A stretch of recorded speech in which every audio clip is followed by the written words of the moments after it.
जीवन वरदान बांट रहे हैं अभी, तुम हमें फिर न कहना बताया नहीं। लिखने वाला है खुद लिख रहा किस्मतें, तुम हमें फिर न कहना लिखाया नहीं। ओम शांति। हीलिंग टच के इस नए एपिसोड में मैं दीपशिखा आप सभी का हार्दिक स्वागत करती हूँ। दोस्तों, कल हम एक बहुत ही महत्वपूर्ण टॉपिक के बारे में चर्चा कर रहे थे, दैट इज आवर हेल्थ। तो आइए हम हमारी चर्चा को आगे बढ़ाते हैं पुनीत जी के साथ। तो एक बार फिर हम स्वागत करते हैं ब्रह्म कुमारी से मेडिटेशन ट्रेनर पुनीत भाई जी का। ओम शांति पुनीत जी। ओम शांति। पुनीत जी, कल हम बहुत ही एक इंटरेस्टिंग टॉपिक के बारे में बात कर रहे थे, दैट इज आवर हेल्थ। हम फिजिकल हेल्थ के बारे में तो बहुत ही कॉन्शियस रहते हैं, बट हम भूल जाते हैं कि फिजिकल हेल्थ के अलावा और भी कई सारे हेल्थ हैं जिसका स्वस्थ रहना बहुत ज़रूरी है। तो आज जो हम आपसे सबसे पहले जानना चाहते हैं वो है कि हमारे जो इमोशंस हैं, हमारे इमोशंस और हेल्थ का क्या कोई कनेक्शन है? अगर हम इमोशन शब्द को अगर थोड़ा सा उसको अगर ब्रेक करेंगे तो उसमें दो अलग अलग वर्ड बन जाएंगे, ई मोशन। और E means energy and motion. Motion means energy flow. अर्थात हमारे मन की एनर्जी का जो फ्लो है वही इमोशन है। और मुझे देखना पड़ेगा कि जो मेरे मन की एनर्जी का जो फ्लो हो रहा है, ये एनर्जी जहां भी जाती है तो कुछ ना कुछ इससे चेंज आती है। आज विज्ञान ने इस बात को प्रूव किया है कि जब भी हम एक्सटर्नली किसी भी चीज के ऊपर कोई भी एनर्जी अप्लाई करेंगे तो कुछ ना कुछ उससे चेंज आएगा, जो ट्रांसफॉर्मेशन आएगा ही आएगा। और इस बात को क्लियर किया गया law of conservation of energy. अर्थात energy can neither be created nor be destroyed, but it can be changed from one form to another form. अर्थात जो हमारे मन के इमोशंस की एनर्जी है, नेगेटिव इमोशंस की एनर्जी है, वो वेस्ट नहीं जाएगी, कुछ ना कुछ इफेक्ट क्रिएट करेगी, या हमारी फिजिकल बॉडी के ऊपर, हमारे मन के ऊपर, सामने वाले मनुष्य के मन के ऊपर, या इस यूनिवर्स के ऊपर। और अगर हम हेल्थ की बात करेंगे तो मुझे लगता है कि हमारी हेल्थ में सबसे अधिक रोल होता ही है हमारे इमोशंस का। और इमोशंस क्या है? हमारे ही जीवन की नेगेटिव मेमोरीज, जो मैंने अपने जीवन में, मेरे जीवन में जो दुखद घटनाएं बीत चुकी हैं, मेरे जीवन के वो दुखद अनुभव, वो इंसिडेंट जो आज तक मैंने अपने जीवन में बिताए हैं, मेरे सामने वो आए थे, वो बातें बीत गईं, वो समय बीत गया, लेकिन वो यादें मेरे मन में रह जाती हैं। और समय समय पर जब भी मेरा मन थोड़ा भी खाली होता है तो वो यादें तुरंत मेरे मन की स्क्रीन के ऊपर तुरंत उनकी पिक्चर आ जाती है और मेरे मन की वैसी ही स्थिति बन जाती है। इसीलिए किसी ने बहुत अच्छा कहा है कि जैसी आपके मन की स्मृति होती है वैसे ही आपके मन की स्थिति होती है, वैसे ही आपकी स्टेज होती है, वैसे ही आपकी पोजीशन होती है, वैसा ही आपका मूड होता है। तो हम देखें कि जैसे जैसे इमोशंस हमारे माइंड में समय के साथ साथ क्रिएट होते हैं, उनका इफेक्ट तुरंत हमारे मानसिक स्वास्थ्य के ऊपर पड़ता है, और फिर उसका इफेक्ट, मानसिक स्वास्थ्य का इफेक्ट हमारी फिजिकल हेल्थ और हमारी इकोनॉमिकल हेल्थ या कमर्शियल हेल्थ या सोशल हेल्थ के ऊपर पड़ता है। तो हम समझ सकते हैं कि हमारे पूरे जीवन में, हमारे संपूर्ण स्वस्थ जीवन में हमारे इमोशंस का बहुत अधिक रोल है। अब मुझे ये समझना है कि एक तो हमारे इमोशंस हैं हमारी पास्ट की दुखद यादों के, और एक हमारे मन में थॉट्स हैं हमारे भविष्य में हमारे सामने आने वाली घटनाओं की। अर्थात कल क्या होगा उस बात का डर, मेरा कैरियर क्या बनेगा इस बात की चिंता, मेरे बच्चों का फ्यूचर क्या होगा इस बात की गलत संभावना कि कहीं ऐसा ना हो जाए, या जिसको हम कहते हैं फियर ऑफ अनसर्टेनिटी, ऐसा ना हो जाए। तो ये सब क्या है? ये सभी नेगेटिव इमोशंस हैं। और हम देखते हैं कि जैसे ही हमारे मन के अंदर किसी भी तरह का ऐसा इमोशन क्रिएट होता है, या एक इमोशन और है मिसअंडरस्टैंडिंग का, या एक इमोशन और बहुत कॉमन है, वो है डाउट का। जी। हर समय हम मन से दूसरे के प्रति डाउट क्रिएट करके रखते हैं कि ये व्यक्ति कहीं मेरे साथ धोखा तो नहीं कर लेगा, या ये मुझे चीट तो नहीं करेगा, या जो भी हम ये कहें, या ये मेरे से नाराज तो नहीं हो जाएगा। तो ये जो डाउट है, मिसअंडरस्टैंडिंग, ये सभी इतने सारे इमोशंस हैं हमारे माइंड के अंदर जो तुरंत हमारी हेल्थ को अफेक्ट करते हैं। और ये हमारे इमोशंस हमें तब तक डिस्टर्ब करते रहेंगे जब तक हम अपनी लाइफ में दूसरों के इमोशंस को, दूसरों की भावनाओं को समझने का प्रयास नहीं करेंगे। बहुत सारे लोग हम में से सिर्फ दूसरे की बात तुरंत सुनते चले जाते हैं, लेकिन हम ये गेस नहीं कर पाते, ये ऑब्जर्व नहीं कर पाते कि उस व्यक्ति के मन में क्या छिपा हुआ है, और हम किसी के प्रति तुरंत डाउट करने लगते हैं।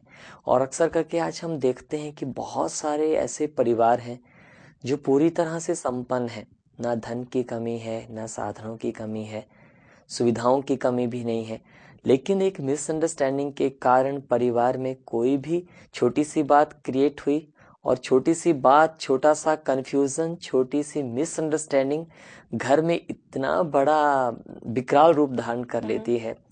और इस कारण से देखते हैं हम कि परिवारों में हत्याएं और आत्महत्याएं बहुत बहुत कॉमन होती जा रही हैं। जी। और मुझे लगता है कि आजकल के समय में जो परिवार टूट रहे हैं, या आजकल के समय में जो लोग एक दूसरे से जुदा हो रहे हैं, अलग हो रहे हैं, उसका भी सबसे बड़ा कारण शायद यही है कि हम एक छत के नीचे रहते हुए भी दूसरे की भावनाओं को समझ नहीं पाते। बिल्कुल। और दूसरे को अपना बना नहीं पाते, क्योंकि किसी को भी हम अपना तभी बना पाएंगे जब हम दूसरे की बात को समझ करके उसके साथ व्यवहार करेंगे। लेकिन होता क्या है कि हम दूसरे की भावनाओं को समझे बिना सिर्फ अपनी इच्छाएं क्रिएट करते हैं कि बस मेरी बात सुन ली जाए, मेरा आदेश मान लिया जाए, मुझे रिस्पेक्ट मिल जाए, बस बस मुझे मुझे मुझे। ये जो मेरा सम्मान, मेरा नाम, मेरा स्टेटस, और ये जो मांगने की जो इच्छा है एक परिवार में भी, देने की भावना नहीं है, ये क्रिएट कर रही है बहुत सारे फ्रिक्शंस, या बहुत सारे गैप्स, बहुत सारी फ्रस्ट्रेशंस। बिल्कुल। तो पुनीत जी, अभी सबसे बड़ा सवाल ये है कि इन सारे हेल्थ को हम हेल्दी कैसे रख सकते हैं? अगर हम एक स्वस्थ जीवन की बात करेंगे तो आजकल के समय में लोग तो अक्सर करके ये सोचते हैं कि संपूर्ण रूप से स्वस्थ होना शायद एक इमेजिनेशन से ज़्यादा और कुछ भी नहीं है। जी। अर्थात संपूर्ण स्वस्थ जीवन एक कल्पना है, क्योंकि आजकल के समय में जब फिजिकली कोई व्यक्ति अनफिट रहने लगता है तो एक बीमारी को वो ठीक करता है, उतनी देर में कोई दूसरी बीमारी उसे पकड़ लेती है, और जब दूसरी बीमारी को ठीक करता है तो उतनी देर में 3 और बीमारियां और डायग्नोज हो जाती हैं कि उसके अंदर 3 बीमारियां और हैं। और इस तरह से थ्रू आउट लाइफ वो एक साइकिल में फंस जाता है कि बस पैसा अर्न करो और डॉक्टर्स को देते जाओ और ट्रीटमेंट करवाते जाओ।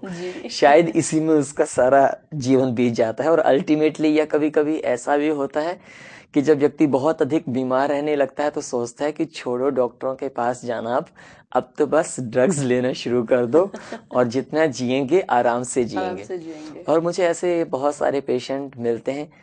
किसी ने बहुत अच्छी बात कही है कि जब तक जहाज पूरी तरह से डूब नहीं जाता, जब तक जहाज पूरी तरह से डूब नहीं जाता, तब तक भी उसके सर्वाइवल के चांस, किसी ना किसी के बचने के चांस बने रहते हैं, संभावना बनी रहती है। और जीवन में जो आखिरी पल तक प्रयास करता है वही जीवन में सदा काल के लिए स्वस्थ रह सकता है। इसलिए मुझे लगता है कि आजकल के समय में एक कंसेप्ट बहुत पावरफुल है, वो है स्पिरिचुअल हेल्थ का, अर्थात आध्यात्मिक स्वास्थ्य। और आध्यात्मिक स्वास्थ्य जुड़ा है हमारे मन के साथ, हमारे मन की शक्ति के साथ। अगर हम जीवन के विभिन्न स्वास्थ्यों की बात करेंगे, चाहे अपने संबंधों की बात कहेंगे, चाहे हम सोशल हेल्थ की बात करेंगे, या चाहे कहीं हम अपने इमोशंस की बात करेंगे, तो मुझे ऐसा लगता है कि हर एक स्वास्थ्य कहीं ना कहीं से डायरेक्टली और इनडायरेक्टली कहीं ना कहीं हमारे मन से जरूर जुड़ा हुआ है। क्योंकि हमारा शरीर वो भी हमारे मन के विचारों का ही एक एक्सप्रेशन है। जो एनर्जी हमारे मन के अंदर है वही जब फ्लो करने लगती है बॉडी के द्वारा तो वही एक पॉजिटिव हेल्थ को मेंटेन करती है, और जब मन की नेगेटिव एनर्जी फ्लो करने लगती है बॉडी में तो वही डिजीजेस को क्रिएट करती है। और उसी तरह से हमारे थॉट ही रिस्पॉन्सिबल है हमारे संबंधों के लिए या हमारे समाज में हमारे उत्तरदायित्व और हमारे स्वास्थ्य के लिए। तो वर्तमान समय में सबसे अधिक महत्वपूर्ण है हमारे आध्यात्मिक स्वास्थ्य की परिभाषा को समझना कि मैं आध्यात्मिक रूप से कितना स्वस्थ हूँ। और ये आध्यात्मिक स्वास्थ्य जो कनेक्टेड है वो है आत्मा और परमात्मा के संबंध के साथ जुड़ा हुआ है। अर्थात जिस तरह से हम अपनी बॉडी को नरिश करने के लिए, बॉडी को एनर्जी देने के लिए पूरे दिन में proteins, minerals, vitamins, carbohydrates, fats सब कुछ लेते हैं, उसी तरह से मुझे अपने मन को, अपने माइंड को भी नरिश करने के लिए पूरे दिन में कुछ ना कुछ समय निकालना होगा अपने मन को शक्तिशाली बनाने के लिए, उसको नरिश करने के लिए। और जिस तरह से मैं फिजिकल बॉडी को एक्सरसाइज कराता हूँ उसी तरह से मुझे अपने माइंड की एक्सरसाइज के लिए भी थोड़ा सा टाइम निकालना पड़ेगा और समझना पड़ेगा कि मेरा मन हल्का होगा ही मेरे मन की एक्सरसाइज से। यही नहीं, पूरे दिन में हमने कितनी बार समय निकाला है अपने तन को, अपनी बॉडी को रेस्ट देने के लिए, लेकिन अब मुझे सोचना पड़ेगा कि मुझे अपने मन को रेस्ट देनी है। And mind rest it is the complete rest, और वो रेस्ट मिलेगी स्पिरिचुअल एम्पावरमेंट से। तो पुनीत जी, आज के समय में क्या एक कंप्लीटली हेल्दी पर्सन मिलना संभव है? मुझे लगता है आजकल के समय में अगर हम कंप्लीटली हेल्दी पर्सन को ढूंढने निकलेंगे तो आपको उसको पहचानना बहुत इजी होगा, और आप तुरंत तभी उस व्यक्ति को पहचान सकते हैं कि जिस व्यक्ति के चेहरे पर हर समय एक स्माइल रहती है, एक मुस्कुराहट हर समय जिसके चेहरे के ऊपर रहती है, जो आर्टिफिशियल नहीं है, जो प्लास्टिक स्माइल नहीं है जी। हाँ, या जो टेम्परेरी स्माइल नहीं है, लेकिन जो परमानेंट स्माइल है, वैसी स्माइल की चाहे उसके सामने बड़ी से बड़ी समस्या आ जाए, बड़े से बड़ा विघन आ जाए, बड़ी से बड़ी रुकावट आ जाए, या बड़े से बड़ा शारीरिक रोग आ जाए, या हम यूं कहें कि जिसके सामने किसी भी तरह का ऐसा एग्जाम आ जाए लेकिन उसके चेहरे की मुस्कुराहट कम ना हो, वही कंप्लीटली हेल्दी पर्सन है। और हमें देखना पड़ेगा कि हमारे चेहरे की मुस्कुराहट कब स्टेबल रह सकती है। अगर हमारे संबंध भी अच्छे नहीं होंगे तब भी हमारी मुस्कुराहट स्टेबल नहीं होगी जी। या हमारे पास धन भी नहीं होगा तब भी मेरे चेहरे पर जो स्माइल है वो परमानेंट और स्टेबल नहीं होगी या मुझे अगर रिस्पेक्ट नहीं दे रहा है दूसरा व्यक्ति तब भी मेरे चेहरे पर वो मुस्कुराहट सदा काल के लिए नहीं रह सकती। और आज हम तो ये देखते हैं कि मनुष्य का जो जीवन है वो बन गया है मरकरी की तरह, मरकरी की तरह कि जैसे थोड़ा सा टेम्परेचर बढ़ता है तो मरकरी का लेवल भी बढ़ने लगता है, टेम्परेचर कम होता है तो फिर मरकरी का लेवल भी वैसे ही होता है। लेकिन जो कंप्लीटली हेल्दी पर्सन है उसकी सबसे बड़ी क्वालिटी क्या होती है कि उसकी लाइफ, उसका माइंड मरकरी की तरह नहीं लेकिन सागर की तरह होता है, ओशियन की तरह होता है। जैसे सागर की गहराई में कोई हलचल नहीं होती है लेकिन स्टेबिलिटी होती है, स्थिरता होती है, स्वच्छता होती है। अगर आप देखेंगे पानी को ऊपर से तो ऊपर का पानी कितना गंदा होता है, लेकिन अगर आप सागर की गहराई में नीचे चले जाओ तो उसकी गहराई में आपको सीप, मोती, माणिक मिलने लगते हैं। अर्थात जिसके मन में शुद्ध विचारों के माणिक हैं, मोती हैं, जिसके मन में प्रेम और ज्ञान के पुष्प हैं या हीरे हैं, वो व्यक्ति सदाकाल हर स्थिति में अपने माइंड को स्टेबल रख सकता है। और इसलिए ये सच है कि मेंटल स्टेबिलिटी, मानसिक स्थिरता जो है वही हमारे चेहरे, हमारे व्यक्तित्व, हमारे स्वास्थ्य को स्थिर बना करके रखती है। और दुनिया में भी अगर हम स्वास्थ्य की अगर परिभाषा समझेंगे तो यही माना जाता है कि जब हार्मनी होती है किसी भी चीज में वही स्वास्थ्य का पैरामीटर है। फॉर एग्जाम्पल अगर आपके हार्ट की जो रेट है, आपकी जो हृदय की धड़कन है, अगर एक मिनट में उसकी गति है 72 टाइम और अगले मिनट में 80 हो जाती है, 90 हो जाती है, फिर कम हो जाती है, बढ़ती है, जब भी उसमें जिगजैग चेंज आती है, रैपिड चेंज आती है, तो वो एक अच्छे स्वास्थ्य का पैरामीटर नहीं है। उसी तरह से हमारे मानसिक स्थिरता ही सबसे बड़ा पैरामीटर है हमारे संपूर्ण स्वास्थ्य का। So, अभी पुनीत जी आप हमें ये बताइए कि through meditation how can we stay healthy? Meditation एक बहुत अच्छी साइंस है, और अगर हम मेडिटेशन को अगर डिफाइन करेंगे तो उसका बहुत सुंदर मीनिंग है, attention without tension. Attention without tension is called meditation. अर्थात हम जीवन में हर एक कार्य करते हैं, अपनी जिम्मेदारियों को निभाते हैं, अपने शरीर का ध्यान रखते हैं, अपने बिजनेस को मैनेज करते हैं, या फिर हम ये कहें कि हम समाज में सभी लोगों के साथ इंटरेक्ट करते हैं, अपने संबंधों को मेंटेन करते हैं।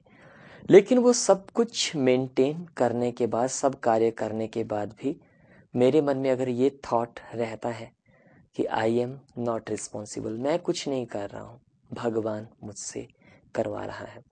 इसलिए गीता में स्वयं परमात्मा का ये संदेश है कि तुम चिंता किस बात की कर रहे हो, भगवान तुमसे करवा रहा है।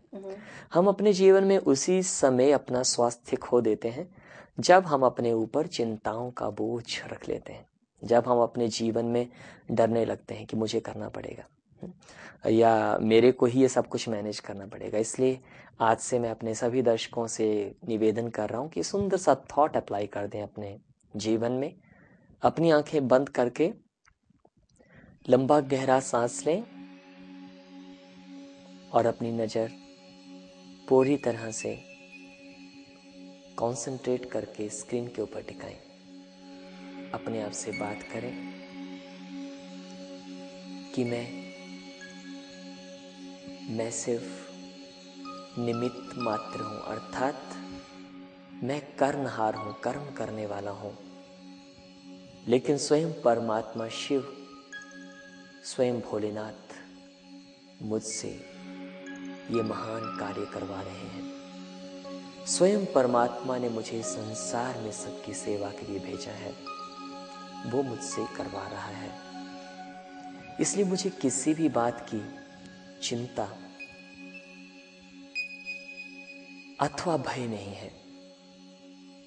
अपने मन को पूरी तरह से रिलैक्स कर दें और महसूस करें कि स्वयं परमात्मा अपनी सर्व शक्तियां आपको दे रहे हैं। ये बहुत सुंदर अभ्यास है। आज के दिन में कम से कम 10 बार इस अभ्यास को करें और इसका बहुत सुंदर रिजल्ट आप फील करेंगे कि आपका मन, आपका तन, आपके संबंध, आपके इमोशंस सभी पूरी तरह से हेल्दी होने लगेंगे। बहुत बहुत शुक्रिया आपका पुनीत जी इस सुंदर विचार के लिए, साथ साथ जो आपने इतनी सुंदर सुंदर इन्फॉर्मेशन हमारे दर्शकों को आपने दिया, इसके लिए बहुत बहुत शुक्रिया आपका।